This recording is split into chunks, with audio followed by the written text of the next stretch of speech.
私は出身です。祝大家情人节快乐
！666，来。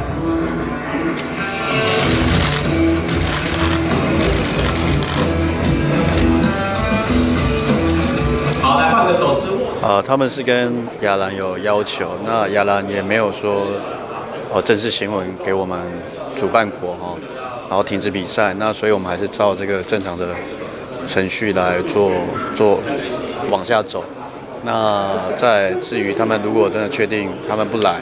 那应该是国际篮总还是亚兰应该要对他们做一些可能是弃赛还是惩处的部分，那就是由国际篮总来做决定。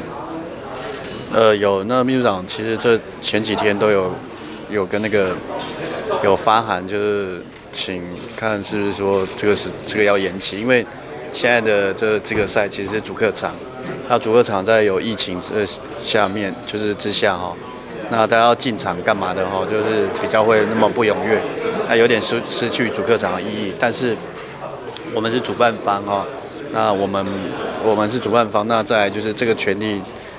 应该是说在看国际篮总他是怎么决定，我们没办法去主动说，我们是有大概这样讲，有当这样讲，但是我们不能就是擅自做决定说我们就是要延期，有跟他询问过但是他没有给我们回复，那也是希望我们继续这样办下去的。因为我们之前为什么会说想要延期？那想要延期就是说主客场你如果没有那个观众进来就失去主客场的意义那我们是有做有跟这个反映过，但是他没有给我回，亚兰没有给我们回复这样，所以没有给我们回复说可以延期，那我们只能做就是目前为止就是还是要把这个流程这样走下去。当然。我认为永胜因为他这段期间我们的训练练习比赛，其实他都是发挥的还不错，然后也都有达到帕克教练的一些交代的一些工作，所以我觉得是蛮可惜的吧，因为我认为他会是对我们来说会是一个很重要的角色，然后也会是很重要的一个就是轮转球员的名单内，所以他因为这场比赛就我们练习赛受伤了嘛，我觉得。是蛮可惜，当然在这边还是祝他早日康复这样子的。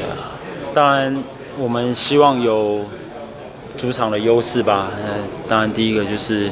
现场的观众、球迷给我们的一些力量。如果说没有办法到场，当然对我们来说会蛮可惜的这样子。就是希望能够控制住吧，然后还是希望球迷能够踊跃的入场帮我们加油。如果当然还是以健康